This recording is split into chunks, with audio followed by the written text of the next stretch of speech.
Hi, good morning, good evening, good afternoon, depending on your location. Welcome once again. This is a Ramos, is it Ramos or something? Power bank, a very strong power bank, digital power bank with an output issue. So we're trying to detect with it with the use of a power DC power. So you can see that place that just heat up. So we actually put a rosin flux, and that place um is the heating part. You can see. So and we needed to just change that MOSFET. Is it an 8 leg MOSFET? So, but we couldn't get this particular MOSFET in the store. So what we needed to do was just to try run a jumper. So we want to try it again to see if that same issue is still gonna happen.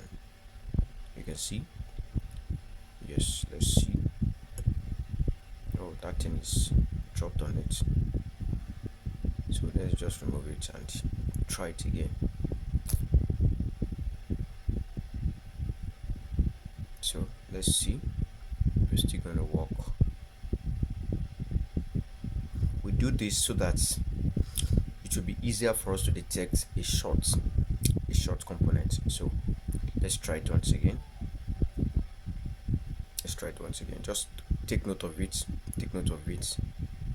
Once you plug it back, you can see that is the exact one that is short. So all we needed to do was just to replace that IC and everything will be fine, but we couldn't get it. So we're able to just come out with a different way of running a jumper, which still did not work completely because this particular IC needs to be changed.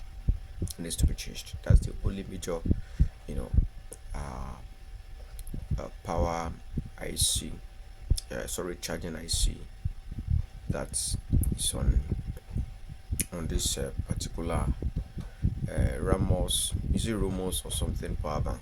Very strong power bank anyway. It's a 40,000 mAh power bank. So this is how to replace it. You can see.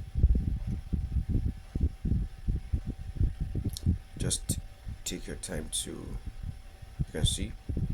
Once you desolder it, we'll try to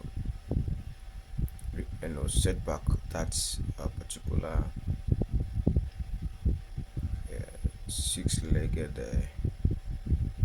You can see diode rather. You can see. So let's try. After we did this, so we're able to just that's a particular IC. You can see. So once it's changed, the thing will work perfectly. So you can see. So, but I will show you again how we did it.